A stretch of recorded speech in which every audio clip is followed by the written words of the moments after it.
kalau saya melihatnya begini, proses ini menurut saya adalah proses legislasi yang terburuk sepanjang masa sejarah Indonesia.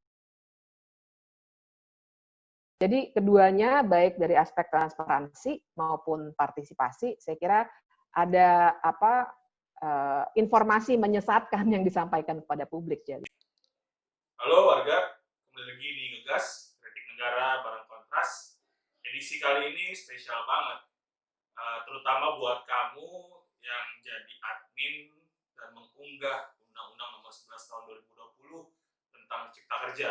Yang nunjukin banget kalau emang dunia kerja itu, terutama bagi yang anak-anak muda nih, fleksibel hours banget ya. Bisa sampai tengah malam dan sebagainya gitu-gitu. Kejar tayang banget kayaknya semalam. Semoga dapat istirahat yang cukup. Karena kalau biasa bagi kita nih para warga, kalau kerja sampai tipes, kalau kamu kan kalau salah-salah bisa tepis-tepis dikit ya. Oke, hari ini spesial juga karena kita akan mengkritisi soal proses-proses di balik Undang-Undang Cipta Kerja. Spesial juga karena bukan cuma dari Kontras, tapi kita ngajak ahli dan praktisi hukum tata negara untuk membredeli proses dari penyusunan Undang-Undang Cipta Kerja yang banyak diprotes oleh, ya banyak banget lah, yang nggak protes berarti kurang kritis dan kurang sensitif kayaknya. Siapa dia? Langsung aja kita lihat. Saya Bivitri Susanti, saya sehari-hari mengajar di Sekolah Tinggi Hukum Indonesia Jentera, dan hari ini sedang disibukkan oleh pertanyaan soal Undang-Undang Cipta Kerja yang sudah jadi undang-undang tapi masih banyak sekali mengandung kesalahan. Ya, kita akan ngobrol dan nanya-nanya Mbak Bibip soal proses penyusunan Undang-Undang Cipta Kerja, dan tadi juga udah bilang udah disibukin banget sama hal-hal di balik proses ini.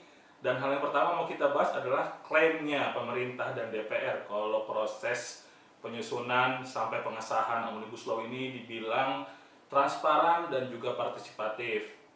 Ada tweet-tweet dari Fajrul Rahman, ya aktivis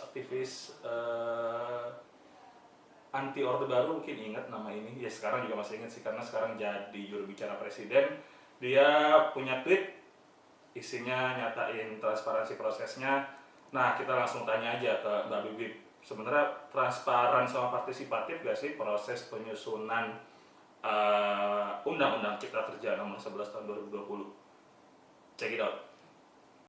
Satu hal yang harus diklarifikasi dulu, supaya kita kan juga harus memberikan pendidikan publik ya, jangan sampai publik diberikan informasi yang menyesatkan. Jadi satu yang harus diklarifikasi adalah proses pembentukan undang-undang menurut Undang-Undang 12 2011 tentang pembentukan peraturan perundang-undangan yang sudah diubah dengan Undang-Undang 15 2019 itu terdiri dari 5 tahapan. Jadi tidak hanya pembahasan, tapi ada tahap perencanaan, penyusunan, pembahasan. Kemudian baru pengesahan, itu yang tanda tangan presiden, dan pengundangan yang hari ini kita saksikan yaitu pemberian nomor suatu undang-undang. Nah, saya masuknya dari situ untuk mengkritiknya dari awal, karena memang disebutkan ada rapat-rapat yang dilaksanakan di DPR. Itu adalah proses yang ketiga, pembahasan. Proses penyusunan itu sangat tertutup. Pada penyusunan itu dilakukan oleh pemerintah, utamanya Kemenko Perekonomian yang dibantu oleh sebuah satuan tugas yang terdiri dari hanya satu stakeholder, yaitu pengusaha. Memang ada akademisi, tapi hanya rektor-rektor, dan kita belakangan tahu bahwa rektor-rektor tidak terlibat secara substantif karena hanya jabatan yang dimasukkan. Jadi rumus sebenarnya adalah para pengusaha dan konsultan-konsultan di Kemenko Perekonomian. Nah, jadi proses penyusunan itu kalau publik ingat ya, waktu itu ada yang beredar di berbagai media sosial langsung dibantah. Bukan itu draft terakhir. Kemudian beberapa kawan meminta secara resmi draftnya, dibilangnya memang tidak boleh tunggu saat pembahasan.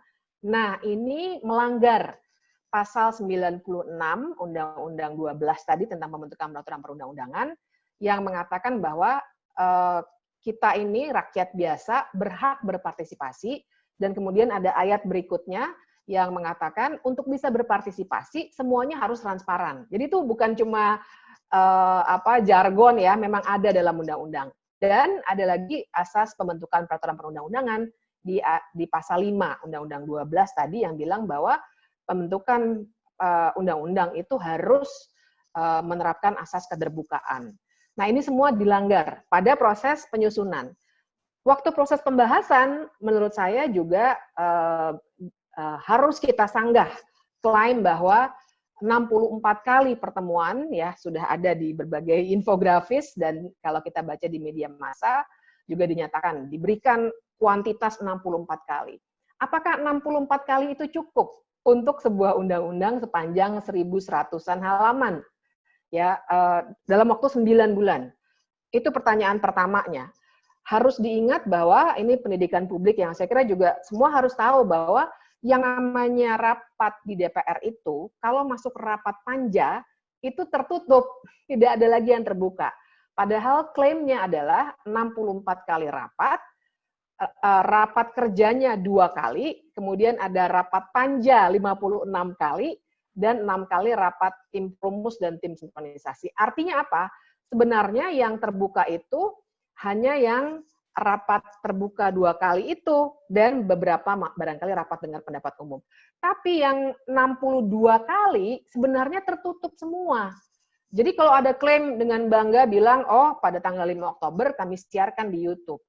Hanya pada saat ketok palu itu.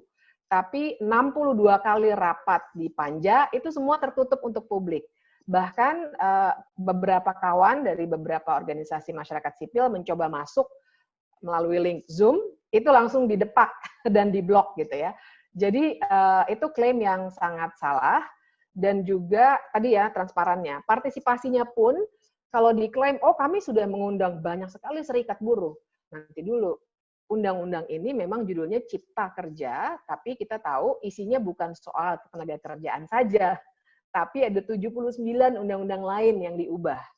Jadi pemangku kepentingannya itu banyak, tidak hanya serikat buruh, tapi ada nelayan, masyarakat adat, ya kan, kemudian banyak sekali korban pelanggaran HAM, dan banyak lainnya yang terdampak oleh undang-undang ini. Jadi klaim yang mengglorifikasi pertemuan-pertemuan dengan serikat buruh juga itu baik kalau ada pertemuan itu, tapi tidak cukup, jauh dari cukup gitu.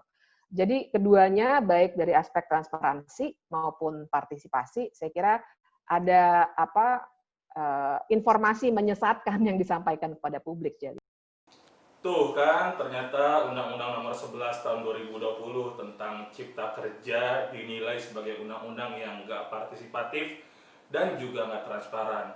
Prosesnya jelek banget. Terus pantas aja ngundang reaksi, ngundang respon, ngundang kritik dari masyarakat. Jelas dong, negara kita negara demokrasi ya kan. Tapi sialnya partisipasi kita lewat unjuk rasa, lewat kritik di media sosial, nge-tweet, bikin instastory dan sebagainya dianggap sebagai bentuk atau dampak dari disinformasi dan juga hoax. Presiden Jokowi bahkan sampai bikin siaran pers ngomongin soal itu. Kemudian juga ada Menkominfo kita, Pak Joni G. Plate, ya kan, diundang Mata Najwa ngomong kalau apa kata berita hoax adalah hoax. Dan lebih parah lagi, sampai ada kriminalisasi dari mereka yang mengkritik soal kepolisian, soal undang-undang cipta kerja dan sebagainya, yang juga merupakan perintah patroli siber dari Telegram. Bahkan siapa namanya, ada Karopenmas di Humas Polri, yakni Awistiono ngomong soal hoax yang dia juga sendiri nggak tahu landasannya karena undang-undang cipta kerja tanggal 9 Oktober belum beredar gitu. Coba ingat lagi video-videonya, kita akan tampilin setelah ini. Karena memang itu hoax. Kalau pemerintah sudah bilang versi pemerintah itu hoax, ya dia hoax. Sampai dengan saat ini, draftnya saja yang final belum ada. Masyarakat belum bisa mengakses, di dpr.go.id belum ada, sebagian anggota DPR bahkan belum pegang. Nah, yang jadi pegangan dari kepolisian untuk menilai bahwa pernyataan itu, unggahan itu adalah hoax dari mana, Pak Awi? Ya, semuanya berdasarkan undang-undang cipta kerja atau Omnibus Law sendiri itu. Jadi kita di sana memang ada pasal-pasal yang memang. Iya, tapi kan draftnya belum ada. Bagaimana polisi menentukan bahwa itu hoax? Kita punya dasar itu, kita punya, sehingga kita bisa menentukan itu bahwasanya hoax karena memang ada pasal-pasal yang ada Betul, namun dipelesetkan, diputarbalikkan faktanya. Pertanyaan Misalnya saya, kalau terkait polisi punya dengan dasarnya yang mana Pak? Saat ini terdiri dari ada dua draft yang beredar, satu 1028 halaman, satu 905 halaman. Yang mana yang digunakan polisi? ya, tentunya kami kan tidak bisa sampaikan di sini karena memang kita juga tidak pegang draftnya. Oke, bagaimana soal sebenarnya hoax dan disinformasi dijadikan sebagai alibi atau senjata dari pemerintah untuk mendelegitimasi suara-suara kritis dari kita semua? Berikut tanggapan dari Mbak Bibip. Yang disampaikan tadi bahwa hoax ini dipergunakan oleh pemerintah, kata hoax ini gitu ya, untuk meredam protes. Betul sekali. Karena yang namanya hoax itu sebenarnya bukan ditentukan oleh pemerintah. Kan begini ya, kalau kita mau balikan ke asalnya menurut saya, kebenaran itu sesuatu yang bisa bentuknya opini, bisa bentuknya fakta, kan begitu ya. Nah, tapi kemudian bisa diperdebatkan mana yang fakta, mana yang opini. Tapi kemudian harus ada pemutus akhir, mana yang sebenarnya benar gitu dari suatu fakta. Jangan-jangan itu hanya opini. Nah, yang menyatakan benar atau salahnya suatu fakta, kalau dipandang secara hukum, harusnya adalah pengadilan gitu. Nah, pengadilan kemudian juga kita harus tekankan bahwa pengadilan yang dilaksanakan juga secara adil dalam arti mengikuti prosedur yang benar. Maksud saya begini, ketika misalnya seseorang diklaim menyebarkan informasi yang sifatnya hoax gitu ya, nah maka seseorang itu harus mengikuti Kitab Undang-Undang Hukum Acara Pidana, bagaimana ia ditangkap, apakah buktinya memadai atau tidak, dan kemudian apakah bukti itu cukup untuk menjadikan seseorang tersangka dan segera dibawa ke pengadilan. Gitu. Masalahnya kita juga tahu bahwa penegakan hukum juga sudah sangat dipolitisasi.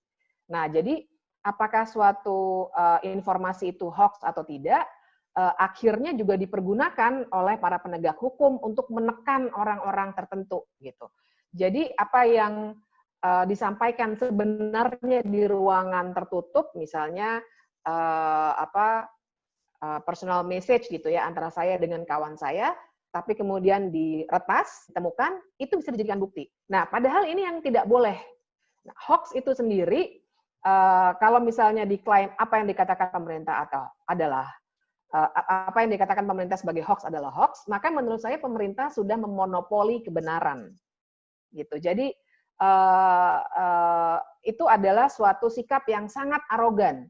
Pemerintah yang baik, yang responsif, justru tidak akan mengatakan itu, bahwa ada hal-hal yang ingin ia sampaikan secara terbuka kepada masyarakat, itu yang harusnya dia lakukan.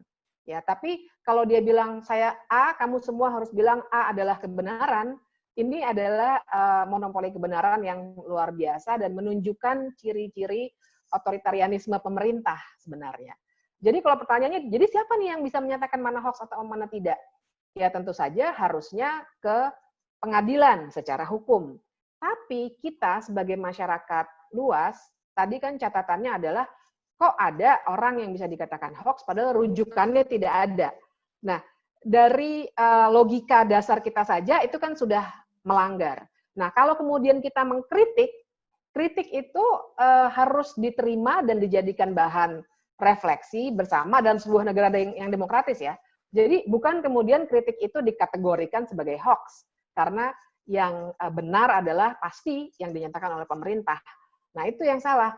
Informasi yang berada di masyarakat ini, kalaupun keras terhadap mengkritik pemerintah, itu adalah hal yang biasa dalam sebuah negara demokratis. Gitu. Jadi saya kira tentu saja kita harus kritik keras pemerintah yang bilang bahwa apa yang dikatakan pemerintah itu adalah yang benar. Karena ini adalah monopoli kebenaran dan artinya pemerintah tidak demokratis ya, tidak bisa menerima kritik dari publik. Gila, ternyata emang langkah untuk mengeluarkan cap soal hoax, disinformasi dan sebagainya merupakan bentuk monopoli kebenaran yang ya itu merupakan bentuk atau ciri dari pemerintahan otoriter yang dulu sebenarnya mau dilawan oleh Presiden Jokowi katanya. Oke, begitu ya. Jadi ternyata tadi kita udah catat bahwa Undang-Undang Cipta Kerja dari proses penyusunan itu udah nggak transparan, nggak partisipatif, serta menggunakan hal-hal yang tidak sesuai untuk mendelegitimasi suara-suara kritik dari berbagai lapisan masyarakat. Secara umum, mari kita dengar juga bagaimana komentar paling pedas dan paling mendasar dari Mbak Bibi soal Undang-Undang Cipta Kerja. Kalau saya melihatnya begini, proses ini menurut saya adalah proses legislasi yang terburuk sepanjang masa sejarah Indonesia, menurut saya ya. Karena kita bisa lihat, kalaupun oke lah, kalaupun substansi mau kita perdebatkan terus, boleh. Tapi kalau kita fokus pada proses, sangat buruk prosesnya, bahkan sampai pada saat-saat akhir begini, kita masih menemukan kesalahan. Nah, kalau saya mau mengangkatnya ke bukan soal berdebat berapa halaman yang benar, pasal berapa yang salah, tapi kalau kita lihat dengan kacamata yang lebih luas, ini menandakan adanya adanya upaya main-main terhadap proses legislasi. Jadi saya sebagai seorang dosen hukum tata negara, benar-benar apalagi yang bisa kita ajarkan kepada mahasiswa gitu, karena proses legislasi ini kok dianggap hanya sebagai proses yang teknokratik. Ibaratnya kalau kita bikin makalah ada kesalahan dicoret aja atau di-delete dan lain sebagainya. Tidak begitu. Membuat undang-undang itu ibaratnya seperti kontrak sosial sebenarnya antara kita warga masyarakat dengan pemerintah dengan semuanya gitu. Nah, jadi kesalahan-kesalahan semacam itu tidak bisa dianggap remeh, jangan dikerdilkan jadi proses teknokratik gitu. Proses legislasi itu adalah salah satu pilar dalam penyelenggaraan negara yang demokratis gitu. Jadi saya melihat pemerintah dan DPR sudah mengkerdilkan proses ini, dan ini menunjukkan betul bagaimana kalau kita bisa pakai istilah barangkali tujuan menghalalkan segala cara gitu. Dan terbukti menghalalkan segala cara itu dengan tidak partisipatif, dengan tertutup, dengan mengubah-ubah draft sampai 6 kali dan seterusnya, buahnya kita bisa lihat sekarang gitu. Jadi ini proses legislasi undang-undang ini sangat buruk begitu, dan sudah banyak sekali studi empirik yang menunjukkan bahwa memang kalau proses legislasinya saja sudah tidak benar, maka bisa dipastikan undang-undang yang dihasilkan juga undang-undang yang merusak dan tidak adil. Wow, ternyata menurut Mbak Bibip, Undang-Undang 11 2020 tentang Cipta Kerja, undang-undang paling buruk dalam proses penyusunannya di sejarah Indonesia. Gila, ternyata zaman Orde Baru yang segitunya aja dinilai kalah nih prosesnya oleh begitu barbarnya dan begitu kacaunya proses penyusunan Undang-Undang Cipta Kerja yang dipimpin oleh rezim yang katanya lebih progresif dan sebagainya, wakil rakyat dan lain-lain dulu pas nyalonin menjadi presiden 2014 dan juga di 2019. Oke, itu dulu komentar dari Kontras dan kritik dari ahli hukum tata negara yakni Bibi Fitri Susanti yang telah kita buat. Tunggu kritik-kritik serta berbagai masukan lainnya dari Kontras terkait demokrasi dan HAM dan juga apa-apa yang dikerjain pemerintah yang sampai hari ini juga banyak hal-hal ngaconya. Sampai ketemu di Ngegas, Ngeritik Negara Bareng Kontras berikutnya.